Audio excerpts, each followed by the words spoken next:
हर हर महादेव दोस्तों। ऋषि पंचमी के दिन जिन महिलाओं ने व्रत रखा है वे पूरे विधि विधान से सप्त ऋषियों की पूजा करके व्रत का सही समय पर पारण करें। बिना पारण के व्रत अधूरा माना जाता है और व्रत का पूर्ण फल प्राप्त नहीं होता है। इस व्रत के करने से लोगों की सभी मनोकामनाएं पूरी होती हैं। हिंदू धर्म में ऋषि पंचमी का व्रत सप्त ऋषियों को समर्पित एक महत्वपूर्ण व्रत है। इस व्रत को करने से विवाहित महिलाओं को सौभाग्य और पुण्य की प्राप्ति होती है। जो महिलाएं इस दिन व्रत रखकर सप्त ऋषियों की विधि विधान से पूजा अर्चना करती हैं, उनके लिए व्रत के पारण का भी विशेष महत्व होता है, क्योंकि बिना पारण के कोई भी व्रत पूरा नहीं माना जाता।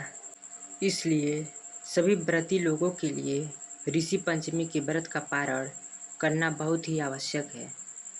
तो चलिए जानते हैं ऋषि पंचमी व्रत पारण का विधि।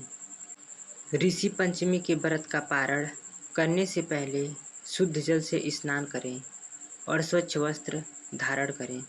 सप्त ऋषियों की मूर्ति या चित्र के सामने बैठकर दीपक जलाएं और धूप करें। सप्त ऋषियों की आरती करें और उन्हें सप्त ऋषियों को प्रसाद चढ़ाएं। प्रसाद में आप फल, दूध, दही आदि चढ़ा सकते हैं। पारण करते समय ओम सप्त ऋषिये नमः मंत्र का जाप करें और सप्त ऋषियों से क्षमा मांगें। व्रत का संकल्प तोड़ते हुए कहें कि मैंने ऋषि पंचमी का व्रत पूरा कर लिया है। पारण के बाद सात्विक भोजन करें।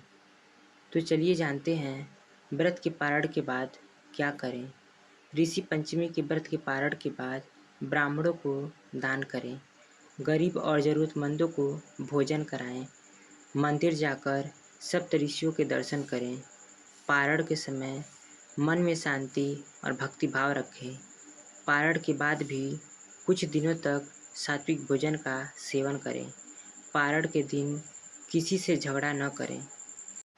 ऋषि पंचमी व्रत पारण का महत्व। जो महिलाएं ऋषि पंचमी का व्रत रखती हैं उन्हें अगले दिन सूर्योदय के बाद ही पारण करके व्रत को समाप्त करना चाहिए, क्योंकि बिना पारण के ऋषि पंचमी का व्रत अधूरा माना जाता है। इस बात का खास ध्यान रखें कि व्रत रखने वाली महिलाएं पारण से पहले स्नान करना होता है और फिर ब्राह्मणों को भोजन कराना होता है या दान भी देना पड़ता है।